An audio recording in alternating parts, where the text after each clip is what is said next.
Hello, ladies and gentlemen. It's Ukrainian show on Bot TV.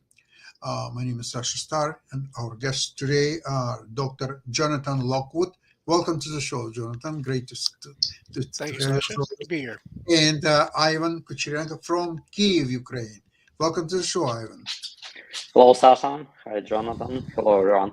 Great to see you, Ivan. So why don't we start with a video that you have for us? Yeah, sure. Let's start with it. Okay.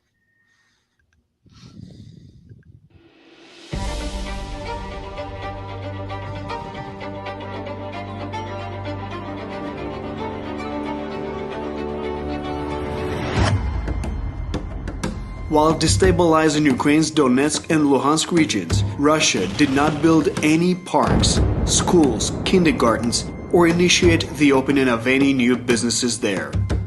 And what was built by Ukraine by then was brazenly stolen and destroyed. Instead of developing these regions, the only thing that Russia has brought here is hundreds of billboards with bold and manipulative Russian propaganda lines. Russia is here forever. We're returning home. Together against Nazism.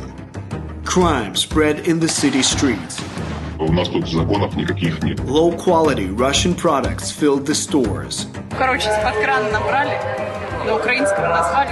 Homes were left without water, electricity, gas, heating.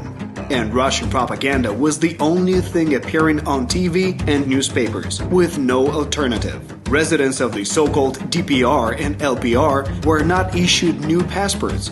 On the contrary, they were deprived of their rights, and their passports were not recognized even by Russia itself.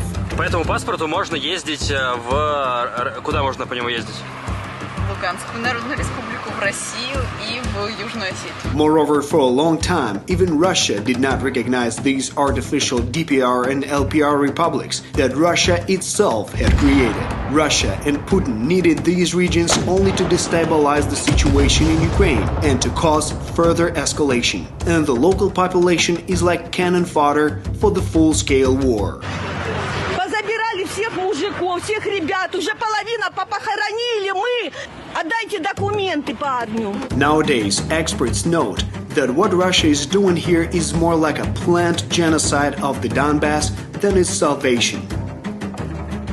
За всі ці 8 років немає більш постраждалої, насправді, нещасної території, нещасних людей, ніж оці самі мешканці Донбасу, ніж сам Донбас, який Росія нібито почала в 2014 році захищати. Результат цього захисту – це, фактично руйнування цього регіону. Over 8 years of the war, 2 million residents have left these regions, but they grieve Donetsk and Luhansk to this day. And despite the critically dire situation in these regions, all Ukrainians know that Donetsk and Luhansk are Ukraine, and soon they will come home.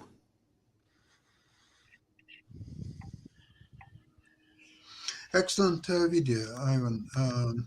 I was actually in Donetsk in 2012, not 13, 12, yeah. And was very peaceful,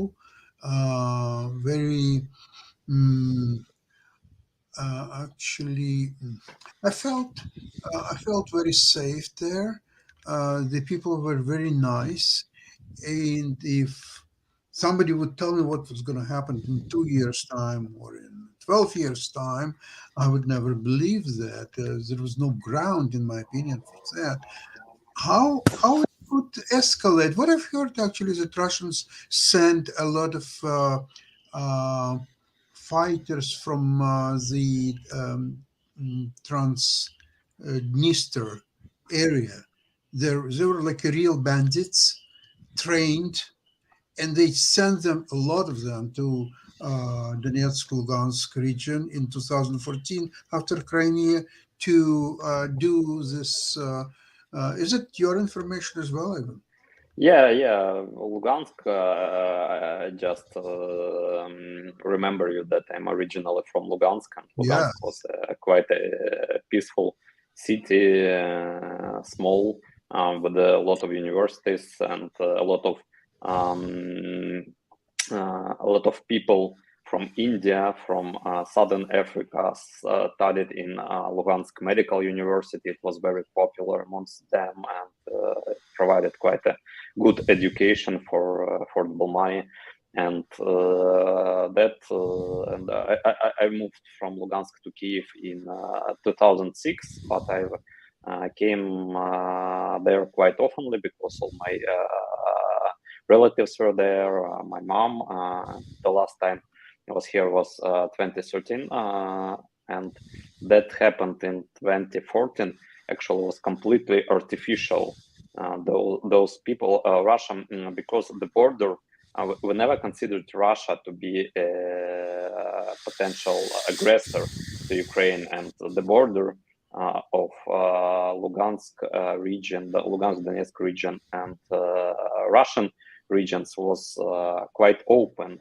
People moved from Russia to Lugansk and vice versa without any visas, using just your internal passport. No foreign passport was needed, and Russia used that to bring a lot of so-called titushkas, a lot of bandits, thugs to Lugansk to create that picture that the majority of Lugansk population was against Ukraine and they wanted to be with Russia.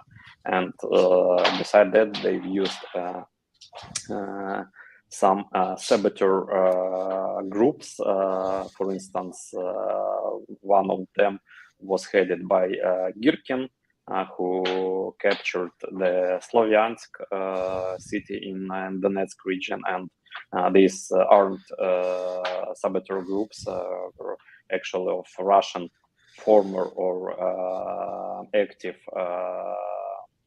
special services members, and they've used force to capture the police districts, to capture government districts. And actually what was shown in that video is true. There is no law in Lugansk. The city is completely empty. I've got some information from here. Only mostly armed men are on the streets. Several years ago, my mother-in-law was killed in Lugansk with her family. She was a director. She was an owner of a jewelry shop, and one night some people entered her house and killed her husband, her daughter, and her grandson. 4 people were killed, and no one found those killers. So it's completely some kind of Westworld, no rules. The one who has a gun and who has a Russian flag on their uniform, those is a rule actually there. So it's a very sad picture, but I hope that this will be changed in near future after the successful Ukrainian attack and after the Ukrainian armed forces will recover all occupied territories recaptured. Ivan, I would like to mention something that could you see that, because it's all happened in 2014 after annexation of Crimea and the ouster of Yanukovych, and Yanukovych actually he is I think from Donbass, from Donetsk city. So how it was possible that those ouster of Yanukovych and invasion of Crimea, and then sending all these thugs to Donetsk and Lugansk, take over these 2 regions, and of course at that time Ukrainian army was ineffective because of the lack of leadership, and it's happened so suddenly. Jonathan, what's your view on this beginning of a real war between Russia and Ukraine? Well, I would say we have passed the culminating point of Russia's offensive efforts against Ukraine. They don't really have the capacity to finish off Ukraine, not by themselves, and not without an all too risky escalation to nuclear conflict. They can't force a decisive result that way.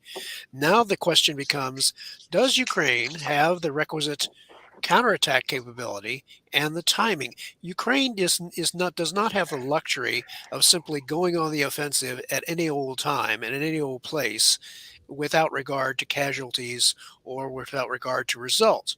They need to time their punch. They need to make their shot count. Like a good boxer, as I said before, like a good boxer looking for the right moment to open up with his counterattack and put the Russians on the floor. And these opening attacks, what I would call reconnaissance in force. They are probing. They are looking. They are looking for the right opening. And the people, observers in the West and on both sides can talk about it all they want. But it is the Ukrainian armed forces, the Ukrainian military and political leadership themselves that have to keep their own counsel. They have to keep their own counsel as to when their exact timing is going to be for their punch. Now, we can make some intelligent guesses. Obviously, we could look at Ukraine and its vulnerable position and its vulnerability to being cut off, how it would seem to logical, rational observers who are not themselves involved in the conflict to say, oh, yes, I mean, that's a logical objective to cut off the Ukraine, cut off the supplies, let the Russian occupiers in Ukraine feel the burden of isolation, being cut off from supplies. It would seem to a logical observer that would be a logical, rational thing for the Ukrainian armed forces to do. It's the timing and the direction and the degree to which Ukraine is willing to commit its forces. The observers in the West say that Ukraine has 98% of the promised shipments. Okay, that's true on its face, but there are also certain other things which Ukraine has been asking for, which could give them, arguably, a decisive edge in a counteroffensive or in any local counteroffensive. These are things we can speculate about, but we cannot be absolutely, because the Ukrainians don't want us to be certain of when the attack is going to occur. They're trying to keep it as much a secret from the Russians as possible to get the maximum effect from their counterattack. And so while we can say and speculate, okay, it really does not matter the timing.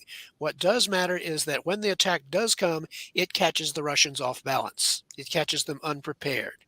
And if we do so, then this will be that much more effective. Yes, Ivan. Yeah, they're already unprepared. I've read an article, I think it was on CNN, and in this article, I'll describe that the recent attacks within the occupied territory, like the destroying of fuel or base of Black Sea Fleet in occupied Sevastopol, which was 2 days ago, or destroying of train with some oil supplies in Belgorod Oblast, which was yesterday, shows that Russia is completely unprepared for Ukrainian counterattack, and Ukraine striking far behind the lines. And this is what you called the reconnaissance in force. This is not a counterattack even actually beginning. Now, the only difference... go ahead. Yeah, and I listened for one Ukrainian military expert, Taras Berzovets, and he said quite interesting and funny thing, that Russians can't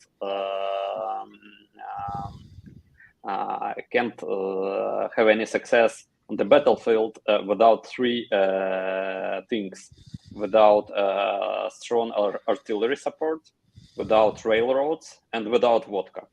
And that Ukrainian armed forces are currently doing.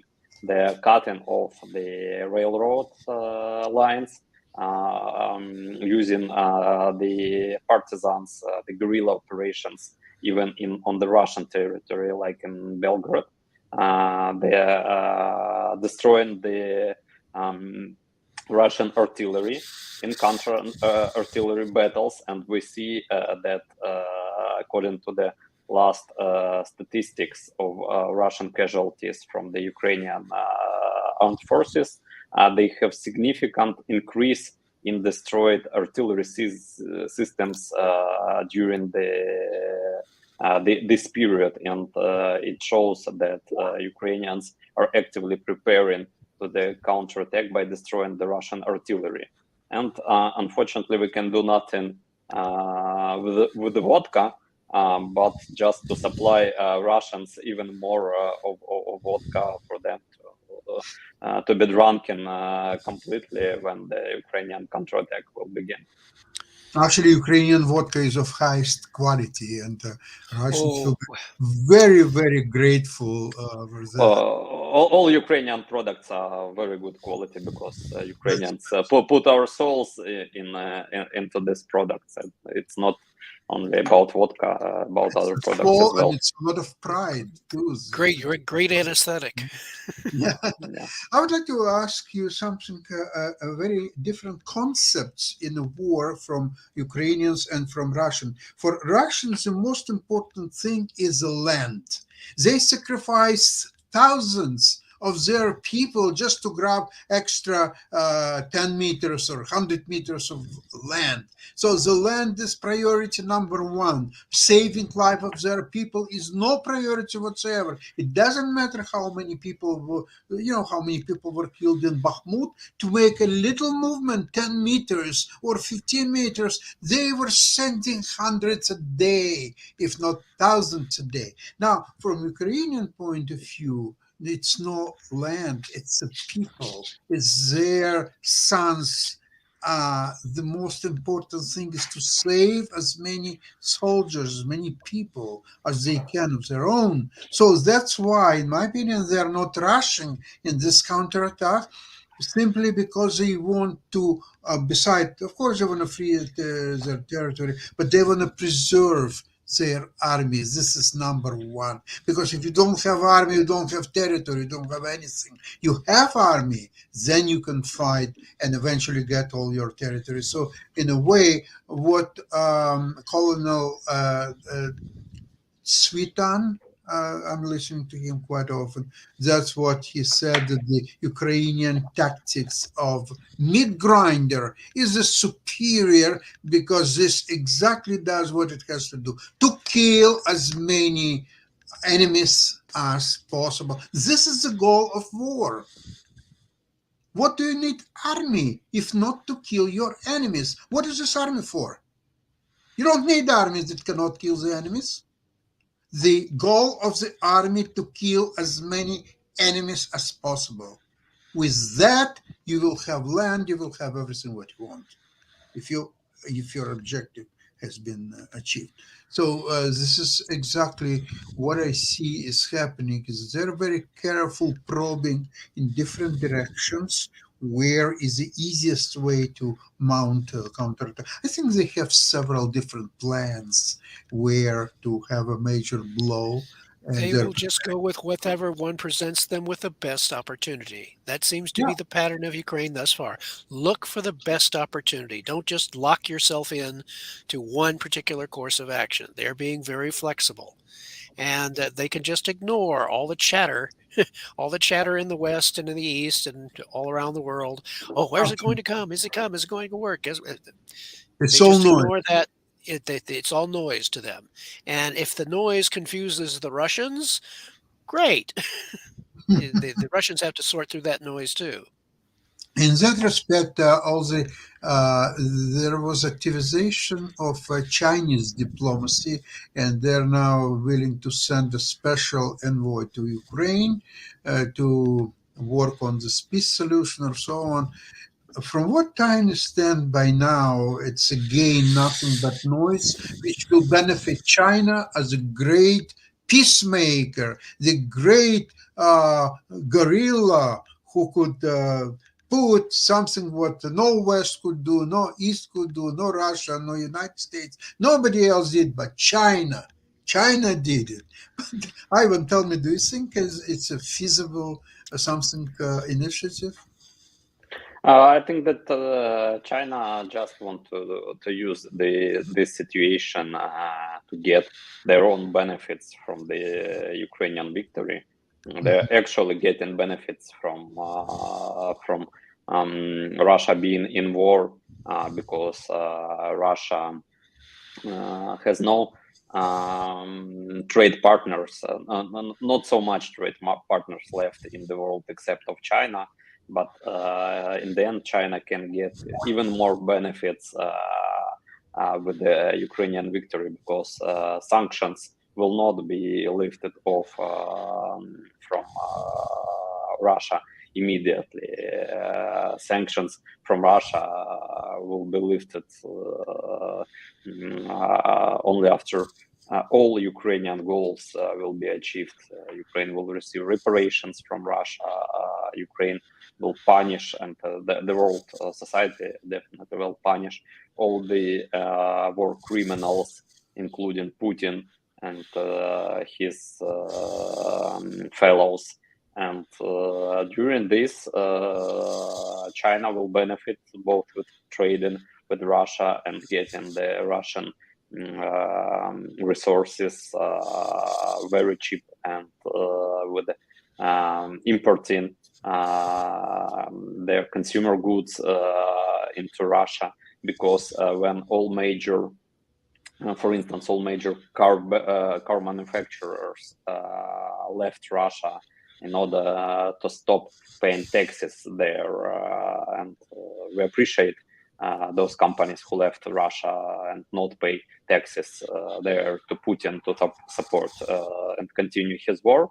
The Chinese car manufacturers increased their market share